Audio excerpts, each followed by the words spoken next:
Japan world की most advance technology और second most developed country है। जापान को भविष्य में जीने वाला देश भी कहा जाता है और ऑलमोस्ट पूरी दुनिया में जापानीज टेक्नोलॉजी को सबसे ज्यादा यूज किया जाता है। जापान की टेक्नोलॉजी के साथ साथ इसका ट्रेडिशन, कल्चर और आर्ट इसे और भी खूबसूरत और बेहतर बनाता है। जापान की black french fries, capsule hotel, hi tech toilets, robots और जबरदस्त स्काई स्क्रैपर्स हमें भविष्य की एक बहुत ही सुंदर झलक दिखाती है। पर क्या आपने कभी सोचा है कि इस भविष्य में जीने वाले देश का असल भविष्य कैसा होगा? 2050 तक जापान में और क्या बदलाव आएंगे और 2050 तक आपको जापान में किस तरह की एडवांस टेक्नोलॉजी को देखने का सुनहरा मौका मिलेगा? तो आइए जानते हैं। दोस्तों, जापान 3,77,973 स्क्वायर किलोमीटर के क्षेत्र में फैला हुआ है और यहाँ की पॉपुलेशन 12.68 करोड़ से भी ज्यादा है। लेकिन जैसे भारत में बढ़ती जनसंख्या से लेकर हम परेशान हैं, उसके उलट जापान में पॉपुलेशन लगातार घट रही है और गवर्नमेंट इसके लिए परेशान है क्योंकि यहाँ की बर्थ रेट बहुत कम है। और इसी से रिलेटेड एक और प्रॉब्लम है कि जापान की आधी से ज्यादा पॉपुलेशन की उम्र 46 ईयर्स से भी ज्यादा है। मतलब यहाँ जवान लोग बहुत ही कम है। पर जापान हर प्रॉब्लम के लिए कोई ना कोई सोल्यूशन ढूंढ ही लेता है। इसलिए जापान बना रहा है स्मार्ट हाउसेस। ये स्मार्ट हाउस आपके मोबाइल पर कंट्रोल किए जाएंगे, यानी अगर किसी की उम्र ज्यादा है तो उन्हें मेहनत नहीं करनी पड़ेगी, बल्कि वो पूरे घर को अपने छोटे से स्मार्टफोन से कंट्रोल कर पाएंगे। जापान के योकोहामा सिटी में ऑलरेडी बहुत से स्मार्ट हाउस बनाने का प्रोजेक्ट शुरू कर दिया गया है। जापान एक ऐसी कंट्री है जो टेक्नोलॉजी और रोबोटिक्स में बहुत सफल है। जापान के पास बहुत से तरीकों के रोबोट्स हैं, जैसे social robots, guard robots, rescue robots और ह्यूमनॉइड रोबोट्स। और इतना ही नहीं, बल्कि आने वाले सालों में आपको ज्यादातर जापानी होटल्स और यहाँ तक कि जापानी घरों में भी बहुत रोबोट नजर आएंगे। टोयोटा के जनरल मैनेजर का कहना है कि आने वाले कुछ सालों में इंसान और रोबोट साथ मिलकर काम करेंगे।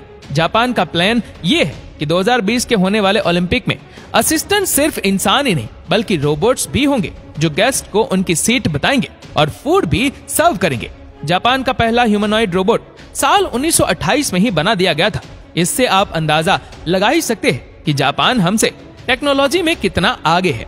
चलिए अब जरा जापान के अपकमिंग मेगा प्रोजेक्ट्स की बात करते हैं। जापान का कैपिटल होने के कारण भविष्य में ज्यादातर मेगा प्रोजेक्ट टोक्यो सिटी में ही होंगे। 2020 तक जापान में 45 नए स्काई स्क्रैपर्स कंस्ट्रक्ट किए जाएंगे।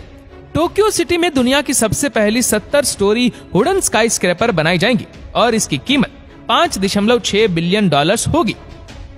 ओसाका टावर, जिसकी हाइट 984 फीट है, ये फिलहाल जापान का सबसे बड़ा स्काई स्क्रैपर है। पर इससे भी विशाल और सुंदर स्काई स्क्रैपर टोक्यो में बनाया जाएगा, जिसका नाम टोर्नोमान अजुबुदाई टावर होगा और उसकी हाइट 1085 फीट होगी।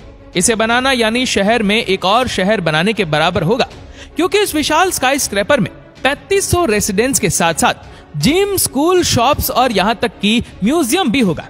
एनवायरनमेंट को सेफ रखने के लिए और यहाँ की खूबसूरती को बढ़ाने के लिए 2.4 हेक्टेयर की जमीन पर सुंदर पेड़ पौधे होंगे।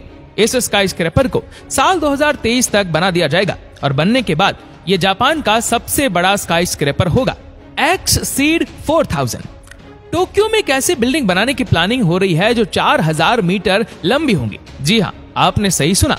इसकी प्लानिंग 1995 से चल रही है। 2007 में इसका प्रपोजल एक और बार रेडी किया गया था। आप अंदाजा लगाएं कि दुनिया की सबसे मशहूर बुर्ज खलीफा भी 830 मीटर ऊंची है और ये एक्ससीड 4000 मीटर लंबी होगी। इस बिल्डिंग में जापान की फेमस मैग्लेव बुलेट ट्रेन भी रहेगी। अनुमान लगाया जा रहा है कि इससे 2050 तक के पहले तैयार किया जाएगा। चलिए अब बात करते हैं जापान के एनवायरनमेंट की। पॉल्यूशन तो हर कंट्री के लिए एक बड़ी समस्या है, पर जापान पॉल्यूशन को रोकने के लिए बाकी कंट्रीज के मुकाबले में ज्यादा मेहनत कर रहा है। अपनी कंट्रीज में पॉल्यूशन कंट्रोल करने के लिए जापान ज्यादातर पैसा इन्वेस्ट कर रहा है और वही जापान की कावासाकी सिटी अपनी कंट्री के लिए सोलर पावर प्लांट तैयार कर रही है। जापान के कुछ खास शहर जैसे कि शिमोकावा टाउन, योकोहामा सिटी, शियोदा सिटी और क्योटो सिटी को फ्यूचर सिटीज की लिस्ट में ऐड करती है और ग्लोबल वार्मिंग से लड़ने के लिए इन सिटीज में बहुत से प्रोजेक्ट्स को अंजाम दिया जाएगा। पॉल्यूशन को रोकने के लिए बड़ी कंपनी जैसे टोयोटा मोटर, होंडा मोटर और निसान मोटर ज्यादा इलेक्ट्रिकल व्हीकल्स को बनाएगा और जापान में फ्यूज पर चलने वाली नहीं बल्कि इलेक्ट्रिकल व्हीकल्स का उपयोग किया जाएगा। जिससे एयर पोल्यूशन की समस्याओं को दूर किया जा सकेगा। 2030 तक जापान में 25% प्लास्टिक का यूज कम कर दिया जाएगा और जापान की गवर्नमेंट का मकसद है जापान को 2050 तक पॉल्यूशन फ्री किया जाएगा। अब बात करते हैं जापान के सबसे स्पेशल मेगा प्रोजेक्ट्स की, और ये मेगा प्रोजेक्ट है जापान के अंडर वाटर सिटी बनाने का। जी हाँ, जापान में दुनिया की सबसे पहली अंडर वाटर सिटी बनाने का फैसला किया गया है। जापान की शिमिजू कॉरपोरेशन का कहना है कि आने वाले 15 सालों में हम समुद्र के अंदर सिटी बनाकर जीवन गुजार सकते हैं। इस अंडर वाटर सिटी प्रोजेक्ट को ओशन स्पाइरल भी कहा जाता है। इस अंडर वाटर सिटी में एनर्जी सी बेड से यानी समुद्री जमीन से लेने की कोशिश की जाएगी और इस सिटी को बनाने का खर्च $26 बिलियन तक होने की संभावना है। वैसे तो शायद अंडर वाटर सिटी इम्पॉसिबल लगता है, लेकिन दोस्तों हर नई टेक्नोलॉजी हमें सबसे पहले जापान में ही देखने को मिलती है, ये सच है।